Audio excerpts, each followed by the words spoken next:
Welcome to People Doing Good for Others.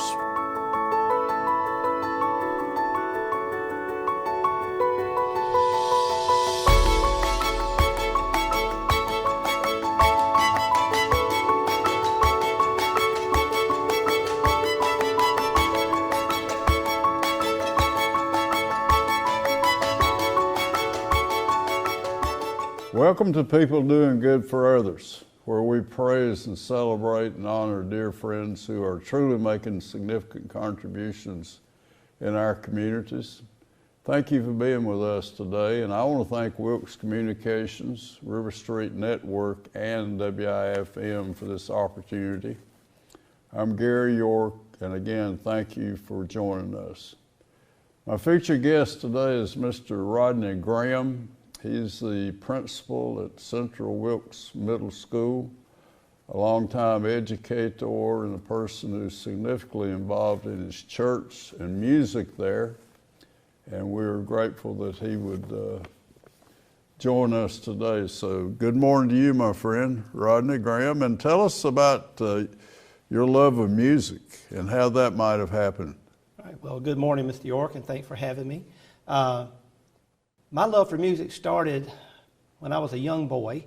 I had the opportunity, my grandmother put me in piano lessons, and I only went to one lesson and hated it and decided that I didn't want anything else to do with it. But I was probably about 5 or 6 years old then. But later on in life, I was in high school, and I had our family had moved, and we joined a church that had a phenomenal youth choir. And I had the opportunity to sing with that choir, and that's when I really fell in love with church music and with gospel music, and did that for a few years. And our musician moved away, and we were without a musician, and we were all miserable because we loved singing, and it was a big choir, and we just loved the camaraderie of it. And so I started praying and asking God to give me the gift and the talent to play. And within a year, I was actually playing for the choir. Not very well, I might add, but well enough to be able to provide music in our church. And over the years, I've been blessed to have a lot of good people, a lot of good musicians in my life, people I met when I was at Appalachian in college, and friends and neighbors of mine. One of my best friends, Kendall Wilson, who was a musician here in Wilkes County as well. And working with all of those people over the years, I've been blessed to just have my talent to grow, and been blessed to play for many years at New Damascus Baptist Church. And in recent years, I've been playing for multiple churches here in Wilkes County. So I love music and hope to be able to continue to provide it to churches in our communities for many years to come.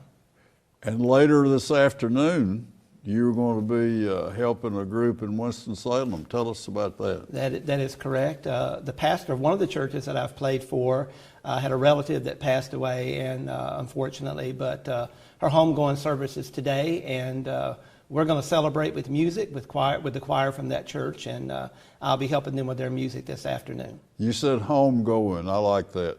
Is that something? Is that kind of how it is with you, Rodney Graham, at homegoing when a person passes? We like to put that spin on it, because death is something that's inevitable. It's something all of us have to face and deal with within our families and within our circles of friends. But we find comfort in knowing that this is not the end; that it's the beginning for a lot of our friends that leave us. So we like to celebrate it as them going to their heavenly home, rather than just dwell on the fact that they're not going to be with us here on earth anymore. Oh, and we find comfort in that. Thank you for blessing us today. That's a good way to start. Let's back up now to growing up, if you will, and your experience here. Yeah. Well, I'm a native of Wilkes County. I was born and raised here, and when I was 8 months old, my grandmother, my paternal grandmother, took me in. Her name was Miss Julia Harris, and we lived over on South Bridge Street, and we had a very strong bond, a special relationship, my grandmother and I. She passed away when I was 6 years old, but she is probably one of the most influential people in my life. Her and her sister that lived in Winston-Salem, I spent most of those formative years with, and was very blessed to be able to do so. We had a little ritual at night that I would always, when we got ready to go to bed, we'd say our prayers, and I would say, I love you. She would say, I love you. I'd say, I don't know what I would do without you. She'd say, I don't know what I would do without you. And that was our ritual every night. And one night when we were going through that ritual, when I got to the phrase, I don't know what I would do without you, she didn't repeat it back to me, but instead she just started crying. And I was too young to understand it then, but she knew then that she had been diagnosed with a terminal illness.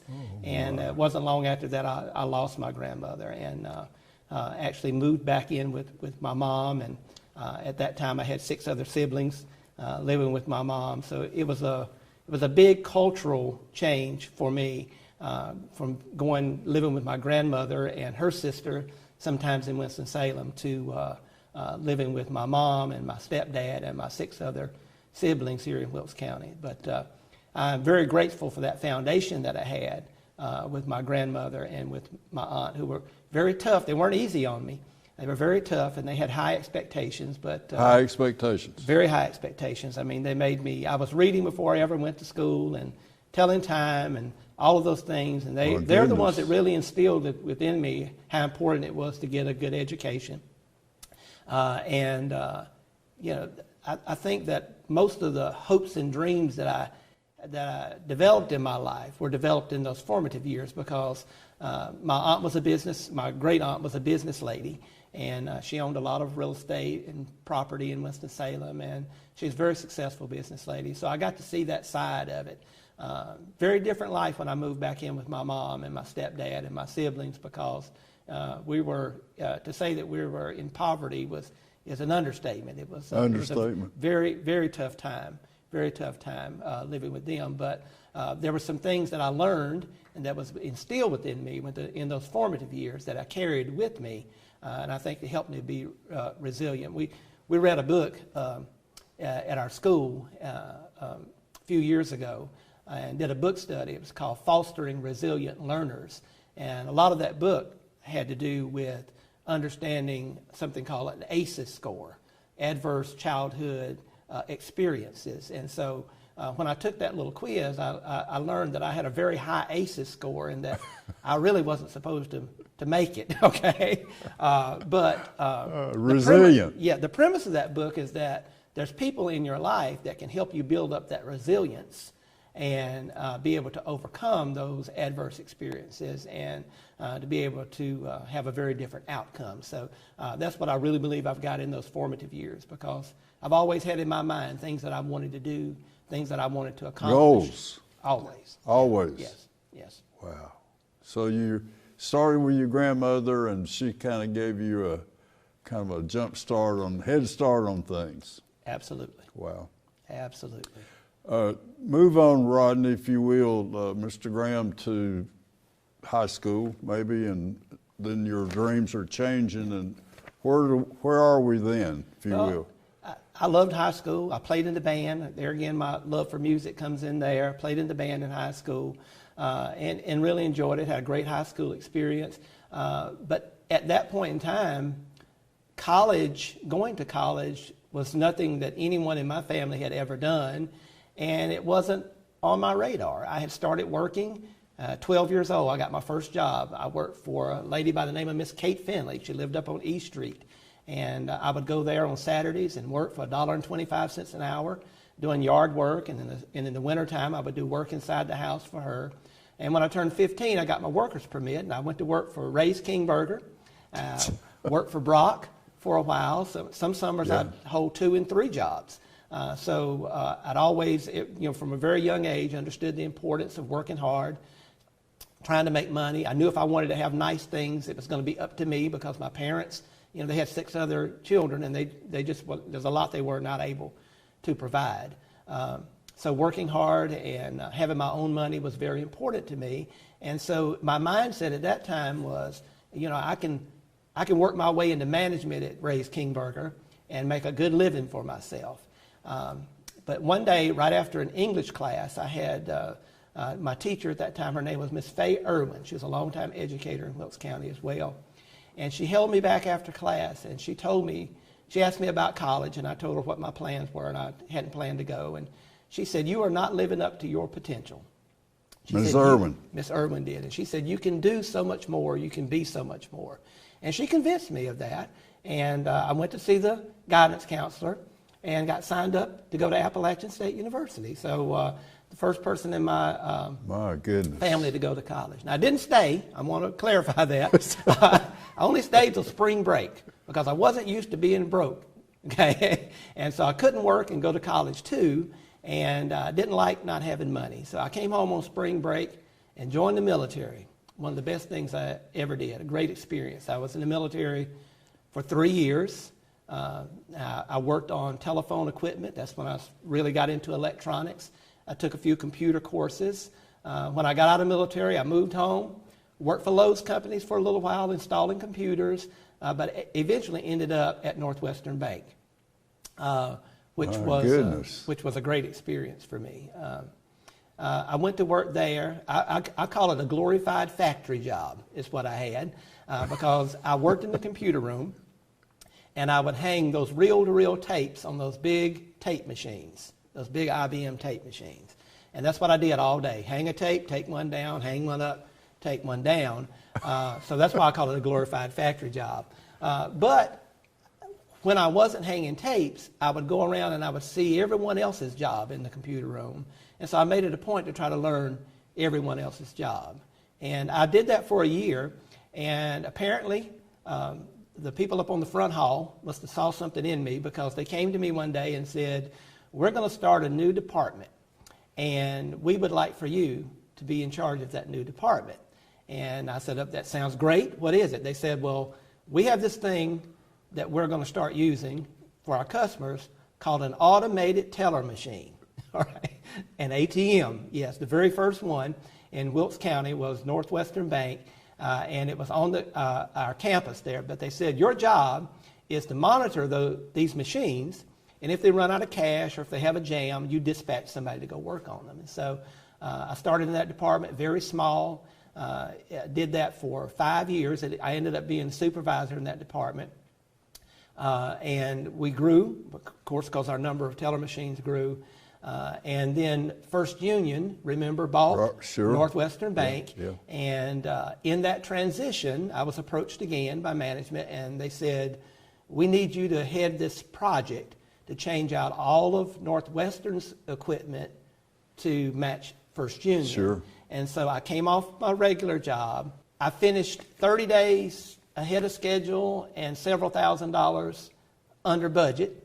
And so again, they approached me and said, "We want to start a brand new department doing what you've been doing for us for the last year or so. And we want you to manage that department." Wow. And so that's how I ended up being in management with Northwestern Bank, eventually promoted to assistant vice president there before leaving. And remember, all of this without a college degree. Right. So I consider my life to be very blessed in regards to the opportunities that I've had.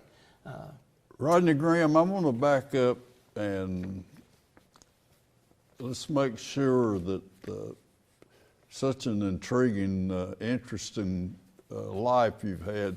This drive to always matter,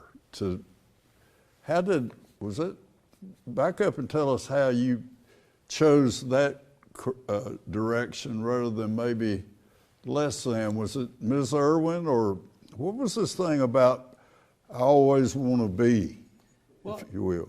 It was a number of people that I've been blessed to cross paths with in my life. You know, I got to see the success of my grandmother's sister, my great aunt, and my grandmother, and there was lots of other people. There were people who were educators who were in my family. And on the Graham side of the family, there's lots of educators that have worked here in Wilkes County who have gone on to be very successful. So I had a lot of good role models. So I think because I got to see both sides, Gary, the very impoverished side of life and how that plays out. So you knew and that. I had, yes, and I'd had some experiences, you know, living with my grandmother and with my great aunt, who were, you know, that wasn't their life. That wasn't their lifestyle. They didn't live above their raising because they were farming people. They came from a farming life, but just had worked their way, you know, got a good education and worked their way to be successful. So I always knew that was something that I had available. The possibilities are always there.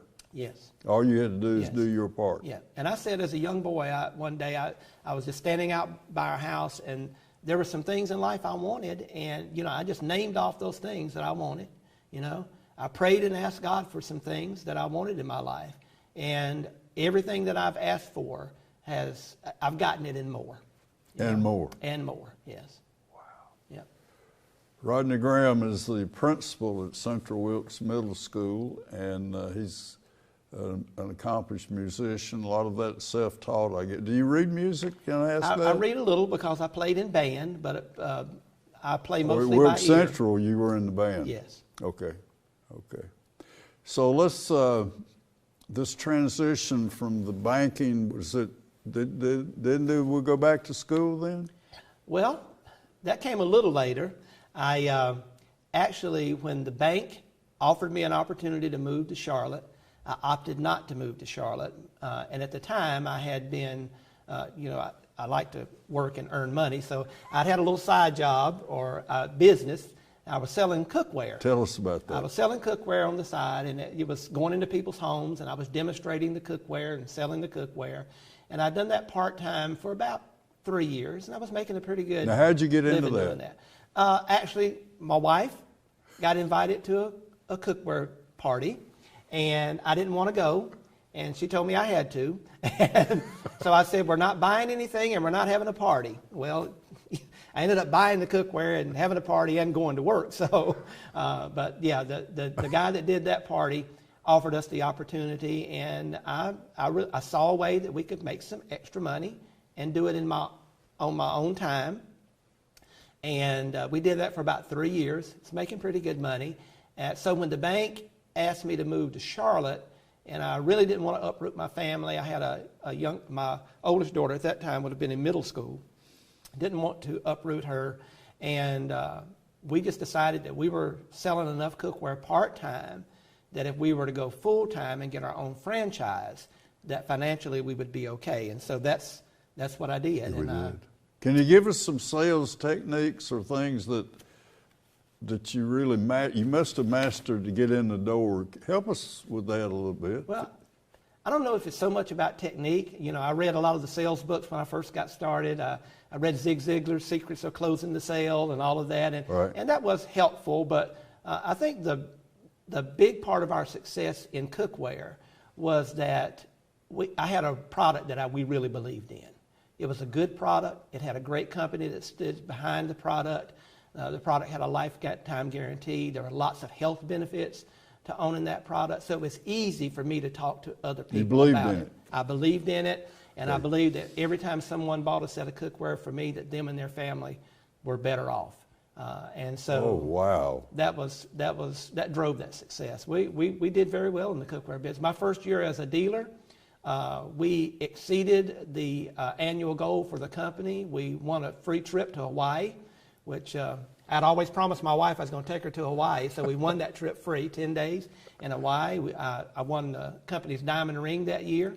Yeah, we had a very successful business, recruited a lot of people to work for me during that time. And so, you know, cookware business was good to us. But it was in the afternoons, obviously, so I had a lot of free time during the day, and that's how I actually came to work in the school system. Tell us about that. Well, my wife was substitute teaching at the time, and I had mentioned to her that I was kind of bored being at home during the day, and she said, you should substitute teach. And so I signed up to substitute teach and started substitute teaching, and most of my substitute teaching jobs was at North Wilkesboro Elementary School. You'll never guess who the principal was there then. Miss Faye Irwin. Yes, we've come full circle now. She was principal there, and after my first year of subbing, she called me over the summer and she says, I have an opportunity for a teacher assistant. Would you be interested? and I applied and interviewed and took that position and told her, I said, well, Miss Irvin, I'm going to do this for 1 year because, I really need to stay focused on my cookware business because that's how we pay the bills. And she said, okay, and I did. I worked 1 year, and I went into her office at the end of the year, and I said, well, I told you I was going to do this 1 year, so I'm done. I'm going to resign, and I'm going to be through with education. And meanwhile, she had really been on to me about going back to school to get my teaching degree because here, that was her original plan, was to get me to go to college. Okay, but I resigned, and about a week later, I was driving our church bus to pick up kids for Bible school, and I went to this little community and blew the horn to see if any kids wanted to go to Bible school, and all of these kids come running out. Mr. Graham, and they were hugging me around my legs and everything. And so, my heart just melted, And so I dropped them off at Bible school, and I went to see Miss Irvin. And I said, well, Miss Irvin, if you haven't given my job away, I think I'd still like to have it. And so that's marked my beginning in education. And I was a teacher assistant for many years. Miss Irvin stayed on me all of those years about going back to school.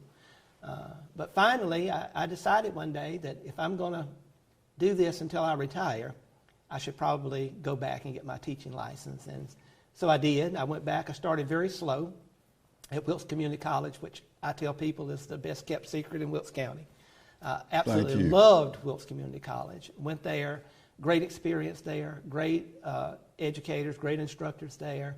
Really helped me because I hadn't been to school since 1976. So, going back in 2004 was a big leap for me. But 2004, yeah, okay. But they gave me a lot of support.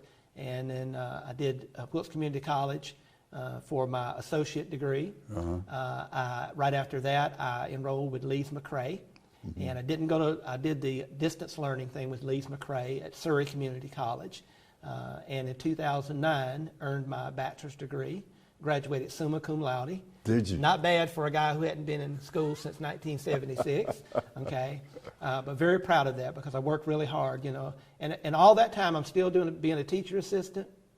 I'm still selling cookware because that's how we made our living, and I'm going to college full time to earn my degree. That's amazing, quite amazing. But landed my first teaching job. Mr. Jeffrey Johnson was kind enough to give me first teaching job here again at North Wilkesboro Elementary School. Okay. That school is near and dear to my heart because I spent 18 years there. Yeah. So 13 years as a teacher assistant and the remaining years there as a 4th and 5th grade teacher. Well, tell us about administration. Well, how did that happen? I graduated in May with my teaching degree. And that was the year that there had been lots of cuts in education. And so I was told pretty much that there wouldn't be any teaching jobs that year. So I thought, well, I'll keep my teacher assistant job, but that will give me time to earn my master's. So I immediately signed up for the master's program in elementary education. And right after I signed up, I got the teaching job. So it was a little more than I wanted to do, but I'd committed to it, and I stuck with it. Living up to commitments. Lived up to the commitment. So stuck with that. And so I earned my degree in my master's in elementary ed. And then I got to thinking, there was so much about education that I wanted to change and be able to influence, and was able to do it within my classroom. But thought, if I really, really want to make a bigger impact, it needs to be at the school level. And that's what really got me thinking about school administration. So I already had my master's, so I signed up again. I told somebody I was addicted to school. Once I started going, I couldn't quit, but signed up again to earn my add-on license in school administration. Okay. And finished that program and applied and was blessed to get a placement as an assistant principal. Okay. My first placement was, I was split between Millers Creek Elementary School and Wilkesboro Elementary.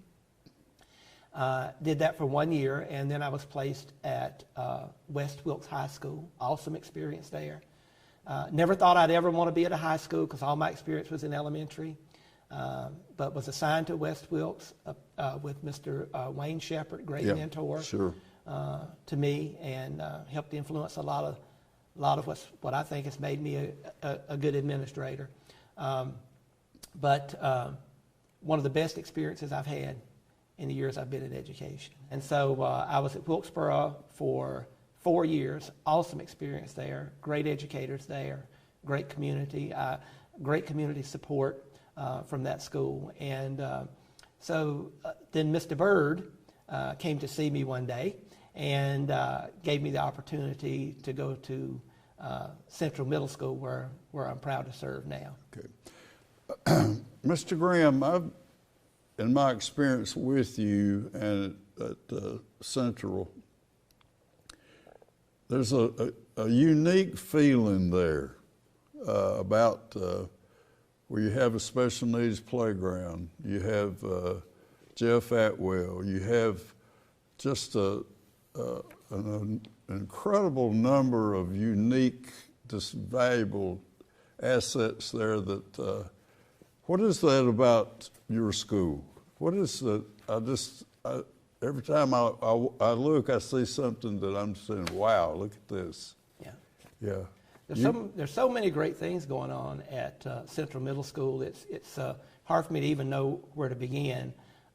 We are very blessed to have on our campus a number of classrooms that are for our special needs students. Yeah. But we are very inclusive. Our whole school community really focuses on inclusion and the importance of inclusion. Our students, I can say, really rally around and try to nurture those students. You know, I would guess in some situations, maybe in a middle school or even a high school setting, some people might see opportunities for those types of students to be made fun of or get picked on. But I can tell you that in the 2 years that I've been in Central, that has not been the case. Our students, they love that population of our students, and we look forward to them being included. We try to include them in everything that we do at the school.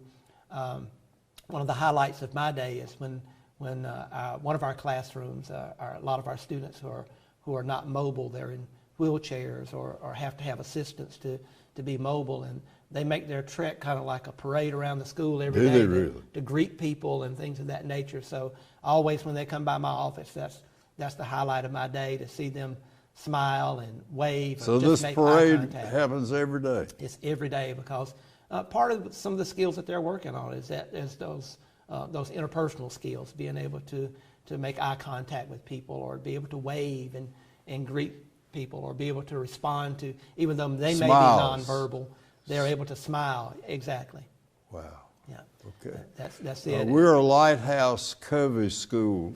Will you share that with us? Yeah. We are. We're very proud to boast that we are a Lighthouse school. We became Lighthouse certified this past year. So we've been, Central Middle School has been involved with Franklin Covey and Leader in Me for a number of years, a total of 5 years.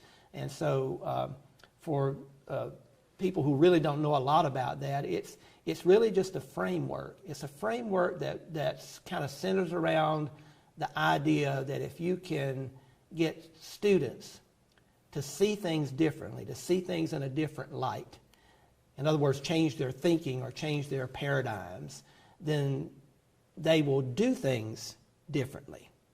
And if they do things differently, they'll get different results. So that's the whole foundation and premise of paradigm. Yes, have those shifts and changes, to have that mindset change from, a lot of our students, it's been ingrained in them that they can't, all the things they can't do, all the opportunities that they can't have. But part of this framework helps us to give them the tools to empower them to be able to, instead of saying I can't, is I can. And just that mind shift, okay, will drive the things that they do. They'll do things differently, and they will have different outcomes and much better results. So you've had the buy-in. It starts with the students. Tell us about when we start with that program. Will you do that for me? Yes. Well, I wasn't there when they started, okay, but my understanding from the former principals that they started implementation very slow. and they started implementation with faculty only. So the faculty did the training. They did the 7 habits. This is based around Franklin Covey's 7 Habits of Highly Effective People. Right. And so they did the 7 habits training so that they could learn the 7 habits, to start to practice the 7 habits so that they would be able to model those 7 habits for our students. They read the material, they did the training. That was the first year of implementation. And the next year of implementation is when they started to bring students on board. Our mission statement at Central Wilkes Middle School is inspiring learners to lead. And so we believe there that there's a leader in everyone. Everyone has the capability to lead. It may not be everyone won't be a CEO of their own company, sure. But that's not what leadership is all about. Leadership, to me, means being able to take charge and lead of your own life, to be able to make those decisions, to be able to break those strongholds, or be able to build up that resilience. You know, if you have those high ACEs scores like I did, to be able to build that type of resilience and move your life in the direction that you want it to go, rather than having society dictate to you what your life is going to be. Well, the movement to Lighthouse status, what did we do that year? Were there some things that you can share that, how did we become the top of the line, if you will? Yeah. Well, it's a process, and it didn't just happen this year, okay? It happened over the course of the 5 years, okay? There's a rubric, okay. And the rubric is broken down into 3 different categories. It's culture, leadership, and academic alignment. And within that rubric, there's certain things that you work towards, certain tasks and certain goals that you have. And so over the 5 years, we've worked toward building up in each one of those different areas, okay, to the point that when we were examined by the team that came to see us, that we were on the high end of the rubric in all of those areas. So at that point, you become Lighthouse certified, which just simply means that other schools who are working toward Lighthouse status can now look to us, just like a ship out on the ocean looks to a lighthouse to navigate their way to safety. Yeah. Other schools can now look to us because we're doing enough things right on a consistent basis to be able to help others navigate their way. Well, I'm certainly a fan. I'm have been able to experience the special Central Wilkes Middle School heart, if you will. So we're close to the end, Mr. Rodney Graham, and you're the leader at the middle school, and you are significantly involved in moments of helping others along the way. I sense that. Will you close for me with how you've been blessed in your life, because you've worked hard, and how does all that come together for me? Well, obviously, my faith is at the foundation of everything that I do. I approach everything prayerfully, and always try to listen to see what direction I'm supposed to go in. Listen. And I just honestly believe that I have been guided in the directions where I'm supposed to go. I like to joke with the superintendents that have placed me at different schools, because I always tell them I knew where I was going before they told me. Because, I mean, and I honestly did. You know, before I went to Wilkesboro, I knew that I was going to Wilkesboro before Dr. Hemrick called me to tell me I was going. I knew a year before I went to Central that I was going to be going to Central. Not because Mr. Byrd had told me, but because, you know, I knew within my heart and within my prayer life that that was going to be my next assignment, and it happened. And because, you know, I have that assurance, besides somebody from just people, you know, I'm confident that I'm going to be successful in accomplishing what I need to accomplish there. So we still have a lot of work to do there, but I'm confident that we have the right people in the right place to do the right things, to do what's best for our kids and for our parents and for our entire school community. And I'm just excited to see what's going to unfold and how things are going to turn out. Thank you for blessing us today, Mr. Rodney Graham. Gary York, people doing good for others. And we've had an incredible experience this morning as we've learned about how we're led by the Spirit to matter in the lives of others. So Mr. Rodney Graham today is the principal at Central Wilkes Middle School, a person of tremendous faith and confidence, and a person who's willing to set a great example for young people and families and communities. Promise to be with us the next time. Thank you very much.